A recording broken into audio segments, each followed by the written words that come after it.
আপনার এত বড় ঘরের মধ্যে এত খাট, এত পালং, এত সোফা, এত আলমারি, এত সার কাপ নুনের বাড়ি, এত কাছের ফ্ল্যাট, আপনার এত বড় ঘরের মধ্যে একটা দস্তরখান নাই কেন?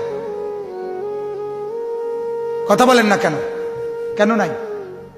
আপনার এত বড় ঘরের মধ্যে আপনার বাথরুমে আপনার জিফুত যতজন, নিজে যতজন, এতটি বেরস, এতটি টুথপেস্ট, ফেস ওয়াশ, এরপরে শ্যাম্পু, এতটি পাওয়া যাইতে আছে, দেখা যায় একটা মেসওয়াক নাই কেন?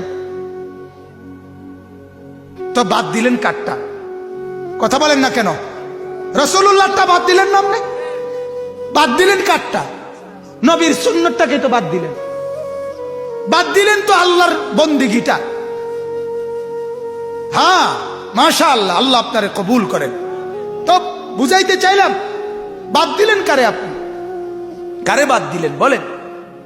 আহা, অথচ আপনার চাকরি, আপনার ব্যবসা, আপনার দোকান, আপনার গাড়ি ঘোড়া যানবাহন, কোনো কিছু, আপনার নাস্তা, আপনার দুপুরের খানা, আপনার রাতের খানা, আপনার পেশাব পায়খানা, মোবাইল রিসিভ করা, শ্বশুর বাড়ির যাওয়া, বেড়াইতে যাওয়া, বন্ধুরে মোগলাই পরোটা খানা, এরপরে দিয়া রেস্ট করা, কোনো কিছু থেকে আপনাকে বিরত রাখে না, শুধু সেজদার থেকে বিরত রাখে, নামাজ থেকে বিরত রাখে।